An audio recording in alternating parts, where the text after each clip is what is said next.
પહેલા રિક્વેસ્ટ કરવાની કે તમારી બધાની મોબાઈલ સાયલેન્સ પર મૂકી દેજો.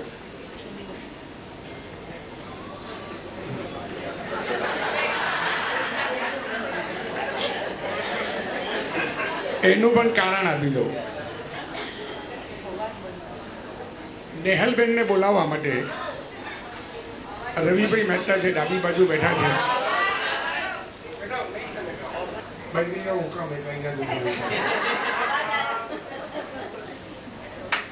જયભાઈનું ઇન્ટ્રોડક્શન કરવાની કોઈ જરૂર નથી. છે જયભાઈને એવું પણ ના કહી શકાય કે મારા અવિભાજ્ય અંગ છે, કારણ કે એટલા બધા મોટા લેખક છે, એટલા બધા મોટા પ્રખર વિદ્વાન વક્તા છે કે એમની સાથે મારી સરખામણી અયોગ્ય લાગે અને હાંસીને પાત્ર છે.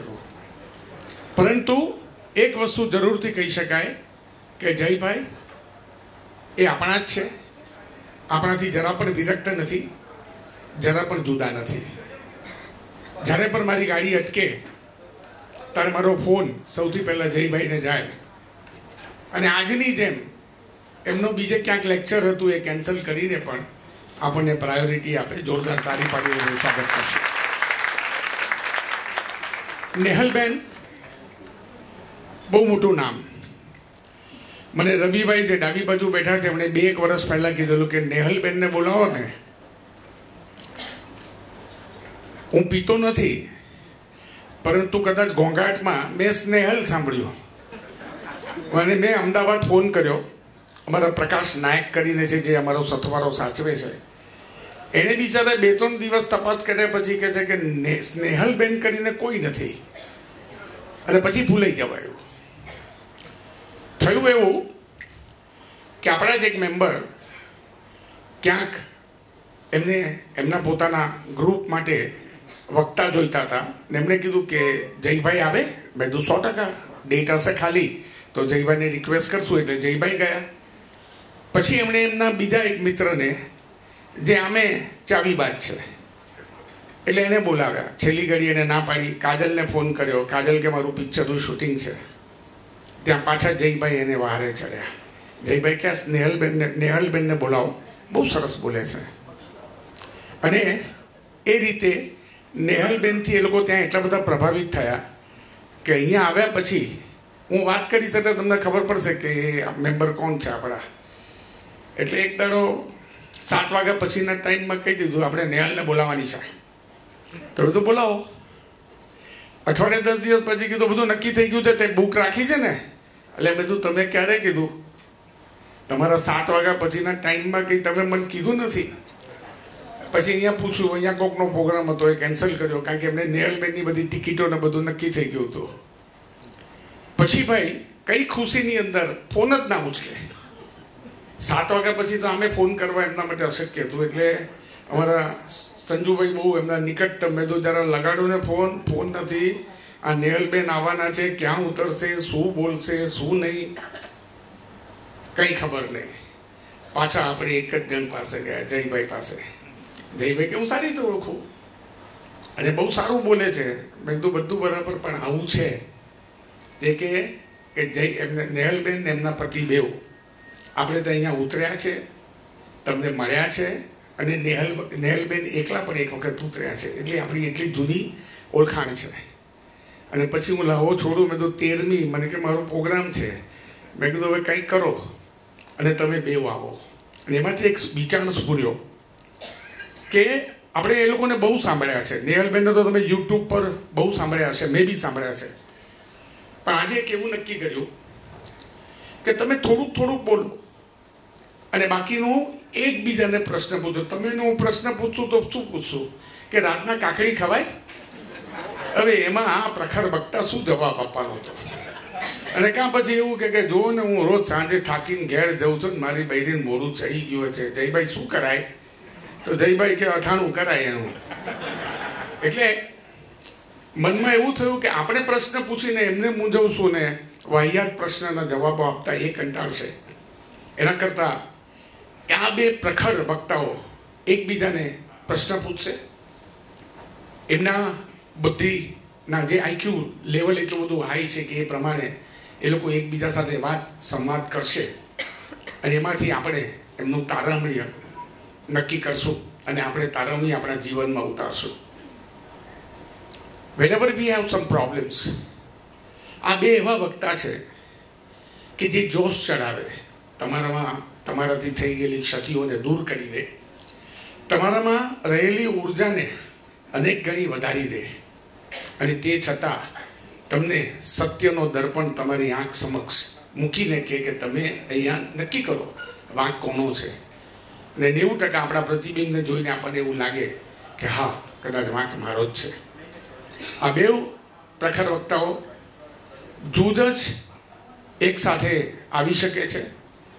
નેહલબેનનો તો હમણાં એક મેં વિડીયો જોયો, એની અંદર બપોરના 3 વાગ્યા હતા કે રાજકોટ હતું, મારે એ શબ્દ ભૂલતું ન, રાજકોટ કાં તો ભાવનગર હશે. 3 વાગ્યાના બળબડતા તાપની અંદર હજારો બૈરા બેઠા હતા, હજારો સ્ત્રીઓ બેઠા હતા એમને સાંભળવા માટે રાજકોટમાં. 5,000. હવે તમે વિચાર કરો, તમે સાંજે 6 વાગે બી અહીંયા આગળ ના આવી શકો એ બળબડતા તાપમાં કેમ બેઠા હશે? એક એવા વક્તાને સાંભળવા બેઠા હશે કે જેમને લાગતું હશે કે આ મારા દુઃખ દર્દ ને વાચા આપીને કંઈ સ્ફૂર્ણ આપશે. જયભાઈ વિશે તો શું કહું તમને. જયભાઈ મારા સથવારાની અંદર, ને જયભાઈનો એક દિવસ મેં એમનો ને કાજલબેનનો, અહીંયા તો મારે આટલી મગજમારી થાય છે, પણ શિરપુરમાં 1 કલાકના કેણ પર કેટલા લોકો આવતા હશે? આશરે અંદાજે 10,000 માણસ. અને એ 10,000 માણસ હલ્યું બી નહીં, અને બધા ટીચરો હતા, એમાં 3,000 તો એ જયભાઈની તાકાત. આ તો સૂરજને એના તાપના વિશે કે એની પ્રખરતા વિશે વાત કરું એના જેવું છે. આ બે મહાન વક્તાઓ અહીંયા આવ્યા છે. ફરી એક વખત જોરદાર તાળીઓથી આપણે એમને વધાવી લઈશું. જયભાઈને હું એક રિક્વેસ્ટ કરવાનો છું. 23મી તારીખનો એક પ્રોગ્રામની તમને થોડીક ઝલક આપી દઉં.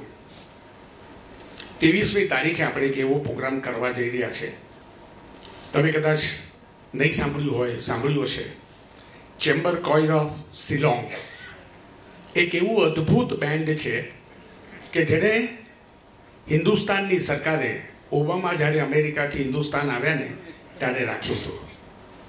અમે મુકેશ પટેલ ઓડિટોરિયમનું ઉદ્ઘાટન પણ એનાથી કરાવ્યું હતું. અને એવો માત્ર ખાલી 48 લાખ રૂપિયા લે છે, એકદમ ઓછા 48 લાખ રૂપિયા. અને કોવિડમાં એનો જે મેઇન પિયાનિસ્ટ હતા એ ગુજરી ગયા. અને એક વખત બેઠા બેઠા એવો વિચાર આવ્યો કે લાવો આપણે બી કરીએ. અને વી ડીડ ધેટ. 23મીએ તમને સંભળાવીશ. એનું નામ છે ધ ગ્રેટ ઇન્ડિયન કોઈર ઓફ દિવ્યધ્વનિ. ફરક એટલો છે બીજા બધા ગ્રુપોમાં અને આપણામાં, એ લોકો મોંઘા પ્રોગ્રામ કરે છે, પણ કોકના બનાવેલા પ્રોગ્રામોને પોતાને ત્યાં આગળ પ્રદર્શિત કરતા હોય છે. જ્યારે આપણે આપણી ક્રિએટિવિટીથી એટલા બધા મોંઘા પ્રોગ્રામો કરીએ છીએ. અને દોસ્ત, હું વણાયેલો છું પાટીદાર સ્વજનથી, એટલે હંમેશા એના પ્રોડક્શન પર નામ આપું છું પાટીદાર સ્વજન. આ વખતે બી આ ચેમ્બર કોઈર ઓફ દિવ્યધ્વનિ છે. દિવ્યધ્વનિ આપણું પોતાનું બેન્ડ છે. આપણે આ વખતે નવરાત્રિ વખતે એને જન્મ આપ્યો હતો. અને આખા બેન્ડની પાછળ અત્યારનો જે તમારું જે 23મી જે પ્રોગ્રામ છે એની કિંમત પણ માત્ર 17 થી 18 લાખ થઈ ગઈ છે. તમે સાંભળજો અને સાંભળીને તમે અભિભૂત થશો ને તમારી પીઠને તમે પોતે શું કહેવાય કે ઠોકશો ને કહેશો કે વાહ, અમે પાટીદાર સ્વજનના મેમ્બર છે. આ પ્રશસ્તિ કહેવાય. આવું બોલાય નહીં. પરંતુ મારું કમનસીબી જુઓ કે બદનસીબી જુઓ, મારી સાથેનું કોઈ સૈન્ય આ ઢોલકા વગાડવાળું છે જ નહીં, એટલે મારી જાતે મારા ઢોલકા વગાડી દેવા પડે છે. એટલે એક ગીતના 2 પ્રોમો અમે નાના નાના બનાવ્યા છે, જે હું જયભાઈને કહીશ કે તમારા માટે આજે ઓપન કરે. તમારો પ્રતિભાવ જરૂર આપજો. અને 23મીએ તમે જો ચૂકશો તો એ ચૂક તમારી હશે. આવા પ્રોગ્રામ જ્વલે જ થતા હોય છે, અને એ બી પાટીદાર સ્વજનના બેનર હેઠે એટલે તમારા જે બહારગામ જવાના, અહીંયા જવાના, તે જવાના, એ ફરીવાર જવાશે. કેન્સલ કરીને પણ એ પ્રોગ્રામ જોજો. આઈ જસ્ટ રિક્વેસ્ટ જયભાઈ ટુ ઇનોગ્યુરેટ ધેટ.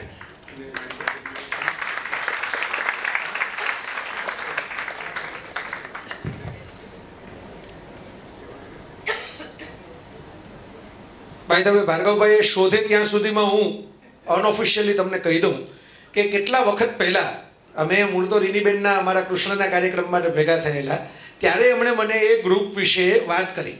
પછી એમનો વિડીયો મોકલ્યો કે આ જુઓ, આ મારે ગમે તેમ કરીને આમને લઈ આવવા છે. એટલે મેં જોયું, અદ્ભુત લાગ્યું મને. એટલે મેં એમને કહ્યું, મેં કીધું લઈ આવો તો મને યાદ કરજો. ઇન્સિડન્ટલી હનુમાન જયંતિના દિવસે એ લઈ આવે છે. હવે પ્રિય મોરારી બાપુનો ત્યાં એમના વર્ષોથી કાર્યક્રમમાં હું જતો, હનુમાન જયંતિનો એમનો જે કાર્યક્રમ હોય, એટલે મેં પણ રિક્વેસ્ટ કરી છે કે હું ત્યાંથી જો પહોંચી શકું તો હું ફ્લાઇટ જો મને એવી રીતે મળી જાય, કારણ કે હવે તો અઘરું છે વેકેશનમાં તરત ફ્લાઇટ મેળવવી કનેક્શનવાળી, પણ જો ફ્લાઇટ મળશે તો હું પોતે આવવાનો છું. એના માટે ખાસ મારી ઇવેન્ટ નથી, સાંભળવા માટે. રેર બનતું હોય કે હું તમારી જેમ સામે બેસવાનો મને મોકો મળે, પણ આના માટે હું પ્રયત્ન કરવાનો છું. આ એ મને લાગી જે ઝલક મને ભાર્ગવભાઈ બતાવી ને, તમે ખબર હશે મારે કાઠિયાવાડમાં તમે બધા આવો તો પેંડા કે ગાંઠિયા કે કંઈક પૂછો કે કેવા છે, તો પેલો આપી જ દે, ચાખો. મોટાભાગે આખો પેંડો જ આપી દે. આપણે એમ કહીએ કે ભાઈ જરાક ચાખીએ તો કે ના ખાઓ ને, એમાં શું ખાવાના ક્યાં પૈસા છે, ચાખવાના પૈસા નહીં લઈએ, ચાખો. એમ મેં ચાખી લીધું જ ને તો મને એમ લાગ્યું કે આ તો આખું પેકેટ ઘરે લઈ જવા જેવું છે. એટલે આ પેકેટમાં મને રસ પડ્યો. એટલે ભાર્ગવભાઈ અત્યારે મને સાંજે વાત કરતા હતા તો મેં કીધું આ તો બ્લેસિંગ્સ, કે ચાલો મારે તમારી સામે આનો પ્રોમો લોન્ચ કરવાનો છે. તો તમારા મોબાઈલમાંથી જ આપણે સંભળાવી દઈએ ને એમને. હું માઇક રાખું મોબાઈલ પાસે, આવા ખ્યાલ તમે બહુ કર્યા છે.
16 સિંગર છે અને 36 મ્યુઝિશિયન છે.